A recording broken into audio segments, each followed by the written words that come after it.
Hola, ¿qué tal? Soy Eric Fabián Guzmán Razo, alumno del Centro Universitario de Tonalá de la Universidad de Guadalajara. Curso actualmente la materia de ginecología y obstetricia. Y pues yo voy a hablar del sangrado uterino normal. Primero presentaremos la definición, después el interrogatorio y la exploración física, la cuantificación del sangrado, la clasificación del sangrado, el diagnóstico, la clasificación Parr-Cohen y el tratamiento.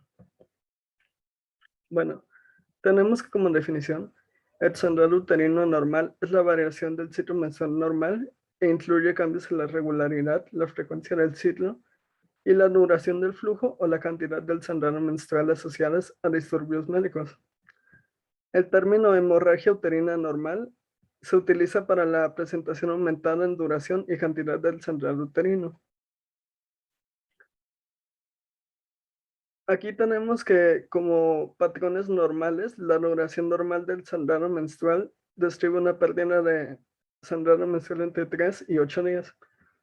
Usualmente un ciclo regular se presenta con una variación de 2 a 20 días y el ciclo pues puede ser de 28 días a un ciclo corto de 24 o un ciclo largo de hasta 36 días. Esto varía de paciente a paciente. La cantidad normal del sangrado pues es de entre 5 y 80 mililitros por ciclo menstrual y la frecuencia menstrual normal es la presencia de intervalos de sangrado de 24 a 38 días. Cuando tenemos una paciente, lo primero que tenemos que hacer es hacer un interrogatorio. La paciente con hemorragia uterina debe de contar con una historia clínica detallada y enfocada en antecedentes familiares y debemos de tener una descripción del patrón menstrual normal y actual.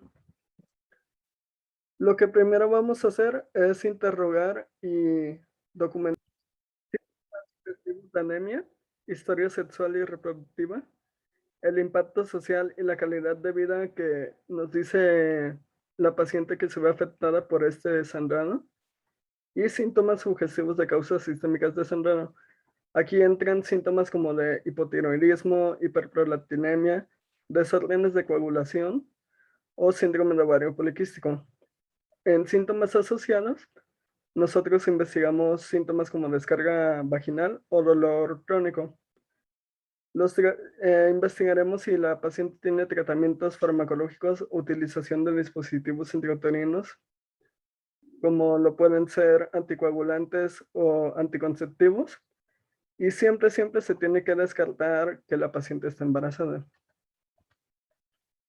En la exploración física, tenemos que explorar el peso y la talla para valorar el estado nutricional, el examen tiroideo de la paciente, la exploración abdominal y de la piel. En el caso de la piel veremos el vello, acné, que haya petequias o acantosis. Y en el caso del abdomen buscaremos tumoraciones abdominales. La exploración ginecológica debe de incluir inspección de la vulva, vagina, ano, uretra y en caso de tener una vida sexual activa, pues el cervix. Y el examen debe ser bimanual de útero y anexos. Aquí tenemos que determinar si hay datos de obesidad, hiperandrogenismo e hipotiroidismo. Nosotros tenemos que cuantificar el sangrado de la paciente. Esto hay varias formas de hacerlo. Unas son formas que son métodos subjetivos y otros son métodos objetivos. En el método subjetivo, pues nosotros podemos hacer un calendario con la paciente en el que nos explique más o menos cuánto está sangrando, ubicándonos en cuántos apósitos sanitarios utiliza, o en su caso, cuántos tampones, y qué tan, y qué tanto sangrado absorben. Básicamente con esta escala o con esta imagen nos pueden decir las pacientes cuánto es un aproximado en mililitros de sangrado lo que tienen por ciclo. Esto no va a ser siempre exacto, pero pues sí nos pueden dar una idea muy estimada. Los métodos ya pues objetivos realmente para obtener una cuantificación del sangrado pues ya son cuantificación de hemoglobina o algún otro estudio de la serie hemática, pero pues ya eso lo veremos un poquito más adelante. Y continuamos con la clasificación del sangrado. Nosotros vamos a clasificar el sangrado de acuerdo a la clasificación de los trastornos menstruales de la, de la, de la Federación Internacional de Ginecología y Obstetricia, disculpen, conocida como la PANCOIN, y que considera 9 categorías de acuerdo a su ánimo. Estas categorías se dividen en causas estructurales y causas no estructurales. Aquí las tenemos de pólipo, adenomiosis, leiomiona, malignidad, coagulopatía, disfunción ovulatoria, endometrio, iatrogenia y no clasificada.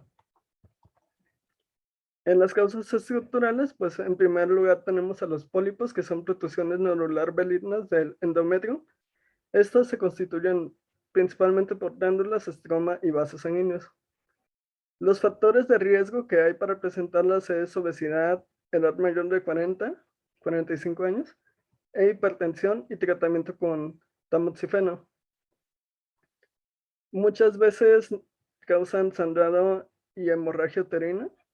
Bueno, muchas son más o menos un 30%, porque alrededor del 70% son asintomáticos, pero se presentan entre un 15 y un 30% de las pacientes que revisamos. Un 2% de estos pacientes que los presentan tienen riesgo de que haya hiperplasia endometrial. Y de esta hiperplasia, de este 2%, un 12.9, casi 3%, tiene riesgo de malignidad y que avance a un estadio más avanzado. Básicamente con los pólipos el diagnóstico se hace por ultrasonido, que va a ser casi siempre nuestro estudio de primera elección.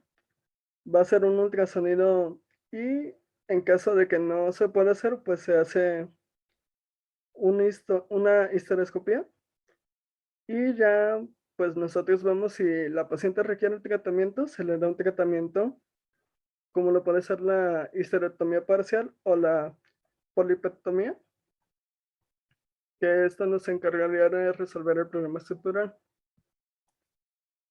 En el caso de la adenocarcinoma, se caracteriza por la consistencia de glándulas endometriales y estoma en el miómetro. La prevalencia, bueno, difiere mucho dependiendo del año en que la veas y el lugar en que la veas. Pues antes el diagnóstico solamente se hacía por un diagnóstico patológico, por histología, pero pues puede ser del 5 hasta el 70%, entonces sí es muy variable. Y entre los factores de riesgo que tenemos para presentarles multiparidad, el tratamiento con tamoxifeno, la edad y los estrógenos. Esta usualmente va a tener una presentación de sangrado uterino anormal con un dolor pélvico asociado. Este dolor pues ya lo van a referir como crónico. Y pues en estos pacientes tenemos que hacerles un ultrasonido transvaginal y en caso de no ser satisfactorio, pues tenemos que hacerles una resonancia magnética. El tratamiento pues viene siendo la anemometomía y antagonistas de la hormona gonadotropina. Y en caso de que pues esto no funcione, pues se hace una histerectomía o una reducción endometrial. En el caso de los leumiomas, pues estos van a ser tumores monoclonales benignos del músculo liso endometrial. Se presentan en la edad fértil prevalente entre un 20 y un 40% de las mujeres. Y los factores de riesgo son menarquia temprana, nulliparidad, edad tardía para el primer hijo, que sean obesas, con síndrome de ovario poliquístico, diabetes, hipertensión. El 50% son asintomáticos y se asocia a dolor pélvico, infertilidad y parto preterno. Se puede presentar signos de anemia en los pacientes y con este nos vamos a ayudar mucho con el ultrasonido y el esternonosonograma y se va a tratar con mionectomía o una histerectomía también. La malignidad y la hiperplasia, va a ser poco común en el caso de las alteraciones estructurales, pero es la causa más importante, entonces tenemos que estar muy al pendientes. Y representa el 10% de las hemorragias en mujeres posmenopáusicas. Este se presenta después de los 45 años, usualmente en pacientes obesas con menarquia temprana, menopausia tardía, que tengan diabetes, síndrome de ovario poliquístico y que hayan tenido tratamiento con tamoxifeno. Y se presenta como un sangrado uterino anormal con factores de riesgo ya antes mencionados y que muchas veces hay sangrado o hemorragia en la posmenopausia, es por eso que los que van. Este sangrado pues viene siendo irregular. Aquí en estas pacientes pues nos vamos a ayudar con la ecografía. Tenemos que mirar que el grosor ecográfico de los pacientes va a ser de menor a 4 milímetros en la posmenopausia. Y si es mayor, pues ya nos pueden decir que hay malignidad o un cierto grado de hiperplasia. La histeroscopía, pues, nos puede servir para hacer análisis patológicos. Y el tratamiento, pues ya saben que es terapia estrogénica, la histerectomía radical. Y también se puede tratar con quimioterapia dependiendo del tipo de cáncer que sea. Continuamos con las causas no estructurales. En estas vienen las coagulopatías, que estas vienen siendo un conjunto de enfermedades con trastornos de la hemostasia, siendo la enfermedad de von Willebrand la más frecuente que se presenta en los pacientes, aunque también se incluyen trombocitopenias, hemofilias, hepatopatías crónicas y púrpuras.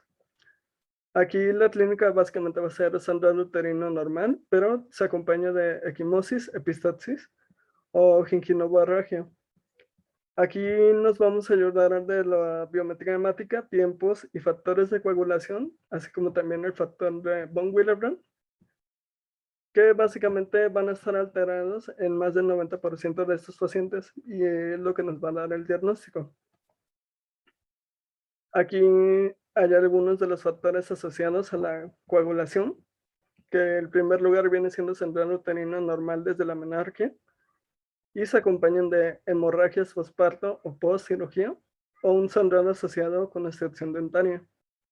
Y también muchas veces tienen dos o más de los siguientes síntomas, que son equimosis una o dos veces por mes, epistaxis una o dos veces por mes, sangrado de encías frecuente o una historia familiar de alguna coagulopatía. La disfunción ovárica, esta pues asocia síndrome de ovario poliquístico, hiperplasia suprarrenal, tumores, falla hipotalámica. El sangrado uterino anormal, pues se asocia muchas veces a una causa de anovulación. Aquí es básicamente un diagnóstico pues de descarte porque quitando las causas que ya tenemos aquí en rojo, que son la adolescencia, la menopausia, la lactancia y el embarazo, todas las demás van a ser patológicas. Las otras son fisiológicas. En patológicas, pues el síndrome de ovario poliquístico, la hiperplasia suprarrenal congénita, tumores productores de andrógenos, disfunción hipotalámica, la hiperprolactilemia, enfermedades tiroideas, enfermedad hipofisario primaria o secundaria a radioterapia o quimioterapia, o medicamentos, pero pues eso ya se puede descartar con los exámenes que nosotros vamos a realizar. Básicamente viene siendo como un tipo diagnóstico de descarte, pero pues que tenemos que fijarnos, sobre todo en la exploración y en el interrogatorio. Las endometriales, que es una producción excesiva de plasminógeno, disculpen, y se ha asociado muy recientemente a la infección por clamidia.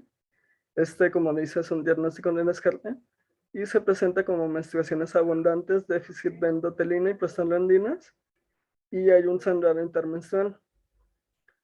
Este pues nos va a servir mucho con los otros estudios, ya que si lo usamos o que con la misma exploración y el interrogatorio los vamos descartando, pues nos puede quedar esto.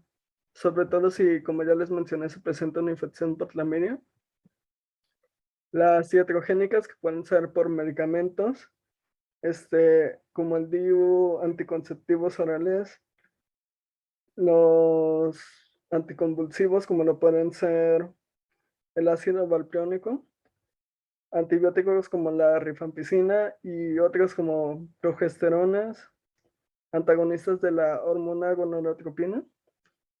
Y pues estos nos van a dar sangrado o hemorragia que se den con la suspensión de la causa o del tratamiento. Por ejemplo, si encontramos una paciente que está tomando rifampicina y nosotros le suspendemos la rifampicina y dejan de sangrar, de tener un sangrado, pues ya podemos decir que esa era la causa iatrogénica.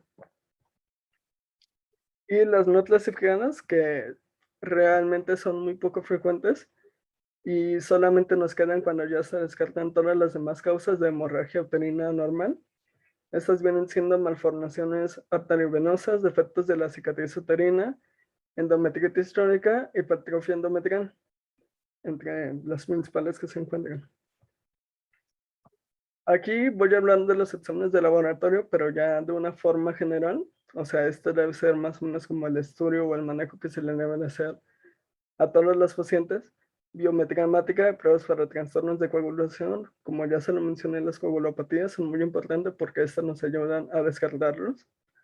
Determinación de hematina alcalina, esta nos mencionaba que era para verificar si la paciente tiene mucha pérdida de sangre, pero no siempre se va a hacer. Nosotros vamos a valorar si realmente vale la pena hacerlo. Prueba inmunológica en embarazo, siempre se tiene que descartar que la paciente está embarazada o no. Pruebas de función tiroidea en caso de necesitarlo, pruebas de perfil androgénico y se solicitan niveles de la hormona luteinizante, foliculoestimulante y la prolactina. Los exámenes de gabinete, estos estudios de imagen o histopatológicos solamente se indican si hay datos o sospecha de alteraciones anatómicas. Y el ultrasonido, como ya se los mencioné, siempre va a ser la primera elección de los métodos que vamos a utilizar en los pacientes que tengan una hemorragia uterina. Si ya con el ultrasonido vemos que no podemos lograrlo, que no encontramos datos suficientes para un diagnóstico, se hará una histeroscopía que se realizará cuando no nos queda otra opción. Y esta usualmente siempre nos va a dar los datos que necesitamos para el diagnóstico. El tratamiento médico solamente debe ser considerado en primera línea porque muchas veces el sangrado nos viene como causa, nos viene como un síntoma de una causa, de una enfermedad que lo está causando. Entonces, en primer lugar, tenemos que tratar esa enfermedad, ya sea causas estructurales o no, y ya después tenemos que manejar el sangrado. En el caso de manejar el sangrado, pues vamos a dar el AINES como tratamiento inicial o antifibrinolíticos como del tipo ácido tatiotsámico. La terapia con AINES debe de iniciarse la primera vez y en casos no severos y preferentemente debe usarse antes del tratamiento hormonal. Estos se deben de iniciar de 3 a 5 días previos al inicio del ciclo menstrual y continuarlos de 3 a 5 días posterior al inicio del sangrado. Y si no hay respuesta en los 3 primeros ciclos en los que se hace esto, pues ya se pasa a otro tipo de tratamiento. En el caso del tratamiento hormonal, pues son los anticonceptivos orales, que son una muy buena opción para tratarlos. Se usan en microdosis en adolescentes y en caso de que no haya respuesta, se puede combinar con los AINES o con otros medicamentos como el ácido que ya se mencionó. En caso de indicarse las progestetinas, es recomendable indicarse solamente 2 a 10 miligramos por día a partir del día 14 del ciclo durante 10 días. Y en el caso de la medroxiprogesterona, pues debe de indicarse dosis de 150 miligramos cada 2 meses por un periodo de 3 ciclos, pero siempre pues avisándole al paciente de los efectos secundarios que tienen. En el caso del danazón y la hormona pues están indicados en caso de fallos otros tratamientos, pero debido a los efectos secundarios, pues no se pueden utilizar más de 6 meses. Y el tratamiento quirúrgico, solamente se considera tratamiento quirúrgico cuando hay una falla del tratamiento médico, cuando hay contraindicaciones farmacológicas, cuando haya una anemia con las alteraciones hemodinámicas que ya que ya sea muy grave o que haya un impacto en la calidad de la vida. El tratamiento quirúrgico también va a ser de elección siempre que la causa sea estructural y nos cause muchos problemas, como ya se lo mencionó con la anemia, o que haya un impacto en la calidad de la vida. Y la guía en práctica clínica menciona ablatación endometrial o histerectomía, ya sea parcial, total o radical.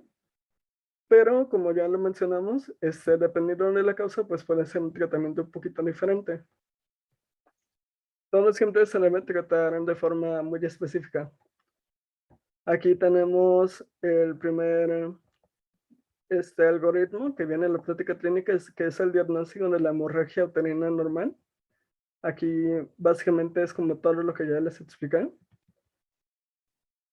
Y el segundo algoritmo es un manejo del sangrado uterino normal.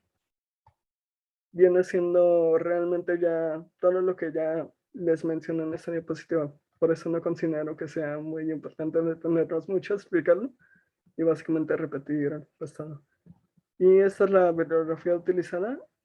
Solamente me queda agradecer y dar muchas gracias y espero que haya disfrutado este video.